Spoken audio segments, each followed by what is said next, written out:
안녕하세요. 코리아로입니다. 식물이 성장하기 위해 반드시 필요한 성분들입니다. 식물에게 가장 많이 필요한 탄소, 수소, 산소는 이 자연으로부터 얻는데요. 즉 물을 흡수할 때 공기와 햇빛을 이용한 광합성을 통해서 공급받게 됩니다. 그래서 물 관리와 일조량 확보가 매우 중요하다고 할 수 있습니다. 그리고 그 외 식물이 성장하기 위해서 질소, 인산, 가리, 칼슘, 마그네슘부터 각종 미량 요소가 반드시 필요한데요.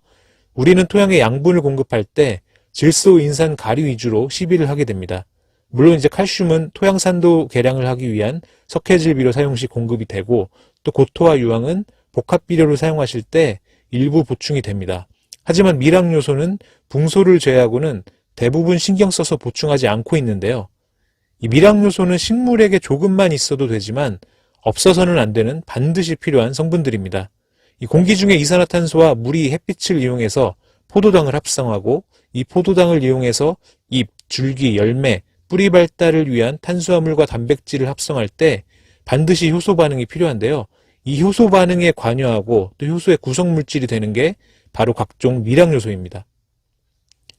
필수 미량 요소의 역할입니다. 즉 뿌리부터 줄기, 잎이 제대로 성장하기 위해서는 반드시 미량 요소가 필요한데, 그리고 이제 단순히 생육뿐만 아니고 수확물의 저장성이나 당도, 때가를 좋게 하기 위해서는 미량 요소가 굉장히 중요한 역할을 합니다.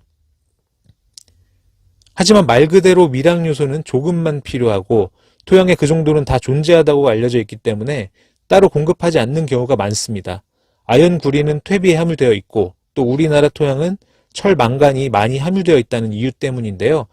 그래서 토양의 붕사를 이용해서 붕소 정도만을 공급하고 나머지 미량 요소는 따로 공급하지 않는 경우가 대부분입니다.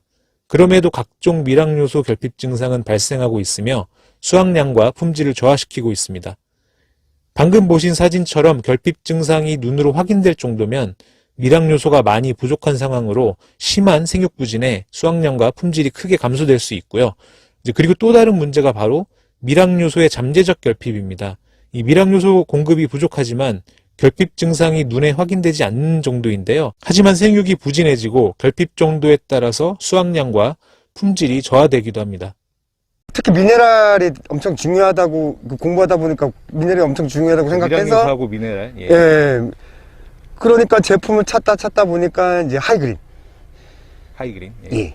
하이그린을 찾아서 이렇게 뿌리기 시작하니까 이게 저기 시작한 지는 저기 4월 달에 들어갔거든요. 하이그린. 뿌리는 건 4월 달에 들어갔는데 그때 너무 상태가 안 좋았었어요, 솔직히. 너무 안 커서. 예.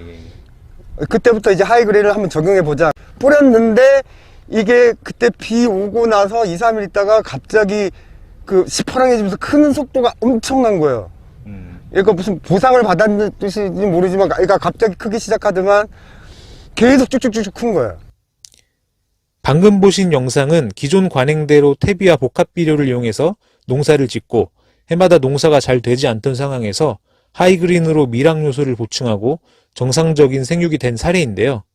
이 토양 자체에 미량 요소가 있고 퇴비에도 함유되어 있는데 왜 미량 요소 결핍이 발생되고 생육이 잘 되지 않을까요? 우선 미량 요소는 기본적으로 칼슘, 인산 같은 성분처럼 토양에서 흡수가 어려운 성분들입니다.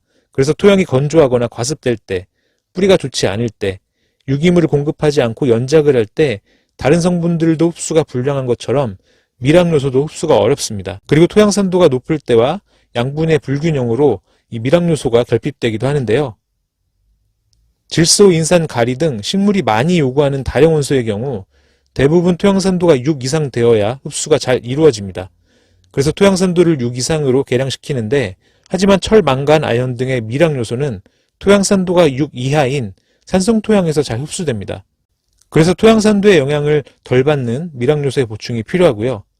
좋은 흙의 양분 비율입니다. 물론 작물의 종류에 따라서 비율은 조금씩 다를 수 있지만 대체적으로 좋은 토양의 양분 비율을 볼 때 다량 원소를 100이라고 한다면 차량 원소는 10, 미량 원소는 1의 비율을 보여야 합니다.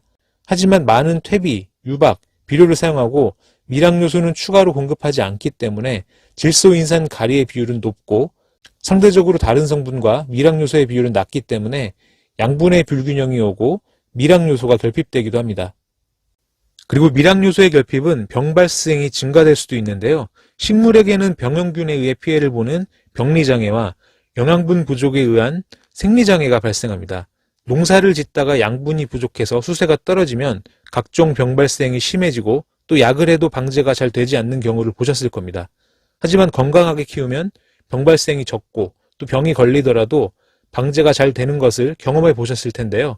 이제 물론 식물이 병에 걸리는 것은 병원균에 의한 것이지만 어떤 성분이 부족해져서 생리장애가 발생하면 이 연약하게 자라면서 이 병원균 침투가 쉬워져서 병 발생이 증가할 수 있습니다. 즉 건강하게 키워야 내병성이 강화되는 것인데요. 이 칼슘뿐만 아니라 이 미락요소의 경우에도 식물의 생체 대사에서 효소작용을 담당하기 때문에 이 미락요소가 부족해지면 생육이 부진해지고 또 내병성이 약해져서 병 발생이 증가할 수 있습니다. 지금까지 설명드린 내용을 바탕으로 저희 코리아그로에서는 하이그린으로 토양의 미락요소 보충을 권장드리는데요. 이 흡수력이 우수한 모든 필수 미락요소를 함유하고 있고 또 알려진 대로 단순히 미락요소제뿐만 아니라 이제 높은 함량의 마그네슘, 유황, 규산까지 함유되어 있기 때문에 식물 생육에 큰 도움을 줍니다. 하이그린은 미락요소 공급뿐만 아니라 토양 계량제로도 역할을 하게 되는데요. 앞서 말씀드린 것처럼 질소인산 가리 위주 시비로 미락요소는 물론 마그네슘, 유황은 상대적으로 부족해져서 이제 양분 불균형으로 생육에 문제가 생기는데요. 이 하이그린은 마그네슘, 유황 그리고 각종 미락요소를 추가로 보충하기 때문에 이 양분의 불균형을 해소하는 데 상당히 도움이 됩니다.